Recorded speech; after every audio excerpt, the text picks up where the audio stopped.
Kaleshwaram project అవకతవకలపై PC Ghosh commission విచారణ చివరి దశకు చేరుకుంది. ఇవాళ మాజీ మంత్రి బీజేపీ ఎంపీ ఈటెల రాజేందర్ను ప్రశ్నించింది కమిషన్.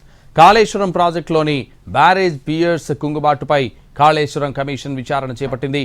అందులో భాగంగా ఇప్పటికే ఇంజనీర్లు, అధికారులు, నిర్మాణ సంస్థల ప్రతినిధులను విచారించిన కమిషన్ చివరగా రాజకీయ నాయకులను విచారించాలని నిర్ణయానికి వచ్చింది. అందులో భాగంగా కమిషన్ ముందుకు విచారణకు హాజరయ్యారు ఈటెల రాజేందర్. సుమారు గంట పాటు 2 దఫాల్లో జరిగిన విచారణలో కమిషన్ అడిగిన ప్రశ్నలకు సమాధానమిచ్చారు ఎంపీ ఈటెల రాజేందర్.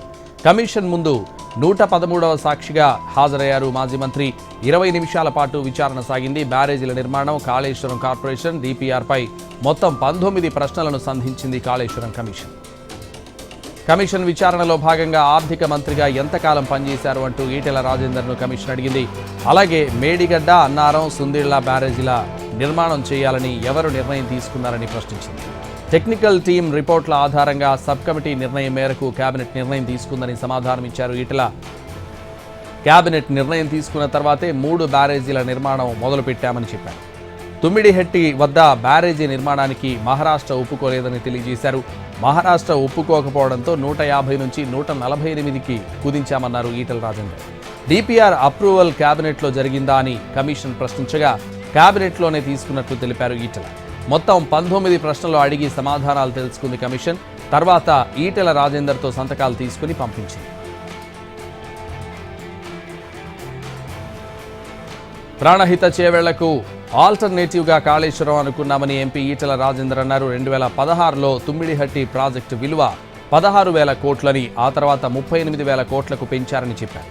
టెక్నికల్ అంశాలన్నీ పరిశీలించాక మేడిగడ్డ, సుందిళ్ల, తుమ్మిడిహట్టికి ప్రతిపాదించారని వివరించారు. అయితే 83,000 కోట్లకు పెరిగిపోయిందన్నారు ఈటెల.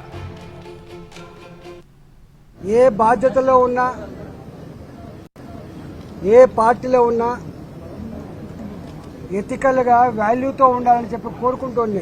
ఒకవేళ కనుక ఈ తుమ్మిడిహట్టి చేవెళ్ళ మన అవసరాన్ని తీర్చకపోతే మరో ప్రత్యామ్నాయ మార్గాన్ని అన్వేషించమని చెప్పినప్పుడు వారు అనేక రకాల సర్వేలు చేసి, అది టెక్నికల్ వాళ్ళు కాబట్టి ఇవాళ మేడిగడ్డ, సుందిళ్ల, అన్నారం ప్రాజెక్టులకి వాళ్ళు ప్రపోజ్ చేశారు.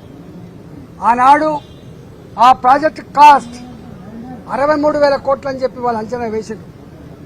ఆ తదుపరి అనేక పరిణామాలు, అనేక జిల్లాల్లో వచ్చిన డిమాండ్లు, ఇంకా అనేక కొత్త ఏరియాకు నీళ్ళు ఇవ్వాలన్నటువంటి రైతు